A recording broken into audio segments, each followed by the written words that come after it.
Next हम कर रहे हैं spontaneous and non spontaneous process. Spontaneous process कौन से होते हैं? जो प्रोसेस अपने आप हो जाते हैं उसको हम स्पॉन्टेनियस प्रोसेस बोलते हैं, और नॉन स्पॉन्टेनियस प्रोसेस वो होते हैं जो प्रोसेस अपने आप नहीं होते, उसको हम नॉन स्पॉन्टेनियस प्रोसेस बोलते हैं। स्पॉन्टेनियस में हमें बाहर से एक्सटर्नल एनर्जी की ज़रूरत नहीं पड़ती, सिर्फ थोड़ी सी इनिशिएशन की ज़रूरत पड़ती है। उसके नॉन स्पॉन्टेनियस में हमें एक्सटर्नल एनर्जी की नीड होती है, जैसे कि sugar dissolve in water, this is a spontaneous process. हमें इनको मूवमेंट करने की ज़रूरत नहीं होती, वो अपने आप डिज़ोल्व हो जाते हैं।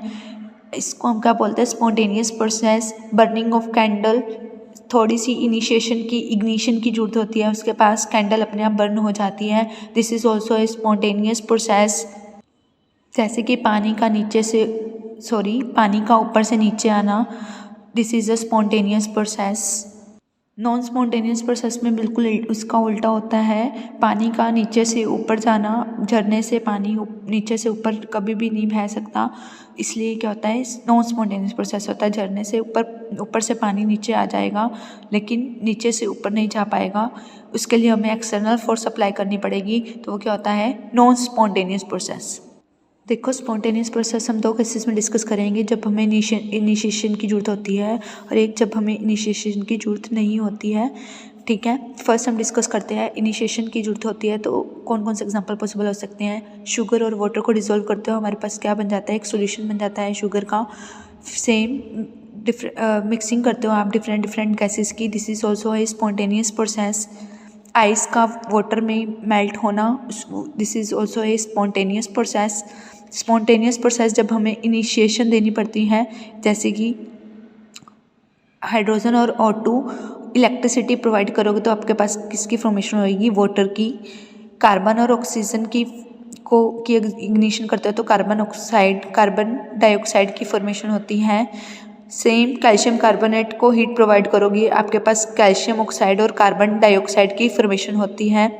कैंडल को बर्न करते ही कैंडल अपने आप जलना स्टार्ट कर देती हैं, this is example of the spontaneous process. अब एग्जाम्पल है नॉन स्पॉन्टेनियस प्रोसेस के। Flow of heat from a cold body to a hot body, cold body से हॉट बॉडी में हीट का ट्रांसफ़र होना, this is non spontaneous process. Dissolution of the gold और silver in water, flow of water from ground to the overhead tank. Next हम entropy के बारे में discuss करते हैं। एंट्रोपी को डिस्कस करने से पहले हमें ये पता होना चाहिए कि हमारी जो आइस है वो क्यों मेल्ट हो जाती है, बर्फ़ क्यों पिघलती है, और चाय का कप, गर्म चाय वाला कप, वो एकदम से ठंडा क्यों हो जाता है, थोड़ी देर के बाद चाय हमारी ठंडी क्यों हो जाती है, और एक बूंद रंग डालने पर पानी में क्यों मिक्स हो जाती है, वो एक बूंद पानी में एकदम से अच्छे से कैसे मिक्स हो जाती है। ये सब हम चीज़ें एंट्रोपी ये सब किस पे डिपेंड करते हैं? एंट्रोपी पे डिपेंड करती है। ये फैक्ट डिसऑर्डरनेस की वजह से होता है। ठीक है, इसको हम एंट्रोपी बोलते हैं। डेफिनेशन देखो, entropy is a thermodynamic state quantity which is a measure of randomness और डिसऑर्डर। एंट्रोपी के लिए हम एग्जांपल लेकर चलते हैं। हमारे पास दो गिलास हैं, गिलास 1 गिलास 2। एक गिलास में तो हमारे पास आइस के क्यूब्स हैं, एक गिलास में सिंपल वाटर है। तो उससे हमें कैसे पता चलेगा किसकी एंट्रोपी सबसे ज़्यादा होगी? ये टेम्परेचर पर डिपेंड करती है, जिसका टेम्परेचर ज़्यादा होगा उसकी एंट्रोपी ज़्यादा होगी। नेक्स्ट हम एग्जाम्पल समझते हैं एंट्रोपी के लिए डाइस का। अगर हम दो डाइस को थ्रो आउट करते हैं तो हमें ये पता नहीं चल पाता कि कौन सा नंबर आएगा, वो नंबर कोई भी हो सकता है। ठीक है, तो उसके लिए हमें कैसे पता चलेगा कि सबसे ज़्यादा एंट्रोपी किसकी होगी? जिसमें सबसे ज़्यादा केस पॉसिबल होंगे, जिसमें सबसे ज़्यादा डिसऑर्डर होगा, उसकी एंट्रोपी सबसे ज़्यादा होगी। 7 के लिए सबसे ज़्यादा केस पॉसिबल्स होते हैं, जैसे कि 1 6 आने के चांसेस भी हो सकते हैं, 2 5 आने के चांसेस भी हो सकते हैं। फर्स्ट डाइस के पास 3 आ सकता है, सेकंड डाइस के पास 4 आ सकता है, सेकंड वाली डाई के पास 4 आ सकते हैं, या फर्स्ट वाली डाई के पास 3 आ सकते हैं। इस तरह से चांसेस अवेलेबल हो सकते हैं, आउटकम्स पॉसिबल हो सकते हैं। तो 7 नंबर पर आने की पॉसिबिलिटी ज़्यादा होते हैं। यहाँ पे डिसऑर्डर ज़्यादा होगा, तो मतलब कि एंट्रोपी किसकी ज़्यादा होगी? 7 वाले नंबर में केस में ज़्यादा होगी। एंट्रोपी में हम ब्रीफली डिस्कस करते हैं। एंट्रोपी क्या होती है? Entropy entropy is the randomness of any system. कोई भी सिस्टम कितना फ्री है उसको हम एंट्रोपी बोलते हैं। रैंडमनेस का मतलब होता है freedom. And randomness of any system is called entropy of system. जितनी फ्रीडम होगी उसकी उतनी ज़्यादा एंट्रोपी होगी। जितनी उसकी फ्रीडम होगी, फ्रीडम कोई भी सिस्टम है कितना फ्री है उसको हम एंट्रोपी बोलते हैं। एंट्रोपी क्या होती है? एक थर्मोडायनेमिक क्वांटिटी होती है जो थर्मोडायनेमिक वेरिएबल्स पे डिपेंड करती है। थर्मोडायनेमिक वेरिएबल्स कौन से होते हैं? टेम्परेचर, प्रेशर, वॉल्यूम, ये थर्मोडायनेमिक वेरिएबल्स होते हैं। एंट्रोपी थर्मोडायनेमिक वेरिएबल्स पर डिपेंड करती है। एंट्रोपी को हम एस से डिनोट करते हैं, सिंबल एस। एंट्रोपी में हम ये कैलकुलेट नहीं कर सकते कि कितनी फ्रीडम है, तो उसके लिए हम उसकी फ़िक्स वैल्यू नहीं फाइंड आउट कर सकते, लेकिन चेंज इन एंट्रोपी हम फाइंड आउट कर सकते हैं। उसकी हम फ्रीडम ऐसे, कोई भी सिस्टम की फ्रीडम हम ऐसे नहीं पता कर सकते उसको, बल्कि हम उसकी चेंज इन एंट्रोपी पर पता कर सकते हैं कि फाइनल स्टेट में उसकी एंट्रोपी कितनी थी और इनिशियल स्टेट में कितनी थी। दोनों का डिफरेंस लेने के बाद हम उसकी एंट्रोपी फाइंड आउट कर सकते हैं। देखो, चेंज इन एंट्रोपी क्या होती है? Del S is equal to the S2 minus S1 final state, entropy of final state minus entropy of the initial state. अगर हम केमिकल रिएक्शन की बात करें तो एंट्रोपी किसके इक्वल होते हैं? Entropy of the product minus entropy of the reactants. ये इसका मैथमेटिकल एक्सप्रेशन होता है del S is equal to the Q reversible by में टी। क्यू क्या है? हीट। टी क्या है? टेम्परेचर। रिवर्सिबल का क्या मतलब होता है? जिस पास से आप आए हो उसी पास से वापस जाना है, जिस रास्ते से आप आए हो उसी रास्ते से वापस जाना है। जैसे हमारे पास दो पाथ हैं, पाथ 1, पाथ 2। जिस रास्ते से आए हो वापस आपने उसी रास्ते से वापस जाना है, ठीक है। ये क्या होता है? आपका रिवर्सिबल चेंज। डेल एस आपका क्या बताता है? मॉलिक्यूल्स कितने फ्री हैं यहाँ पर, उसको हम डेल एस से डिनोट करते हैं, मतलब कि चेंज इन एंट्रोपी। यूनिट्स की बात करते हैं एंट्रोपी की, तो जो हीट है आपकी जूल्स में मेज़र करते हैं, जूल और केल्विन कैलोरीज में। टेम्परेचर आपका केल्विन में मेज़र करते हो तो जूल भी हो सकती है, कैलोरी भी हो सकती है। हीट की यूनिट जूल पर केल्विन टेम्परेचर, या फिर इसको हम 1 एंट्रोपी यूनिट भी बोलते हैं। अगर 1 एंट्रोपी यूनिट दिया हो तब भी एक ही बात है, जूल पर केल्विन दिया हो तब भी एक ही बात है। आपका क्यू क्या है? यहाँ पे पाथ फंक्शन है। जैसे जैसे आप पाथ जनरेट करोगे उसी हिसाब से आपकी हीट एक्सचेंज हो जाएगी। एक फैक्टर आता है del S is equal to Q reversible by में टी।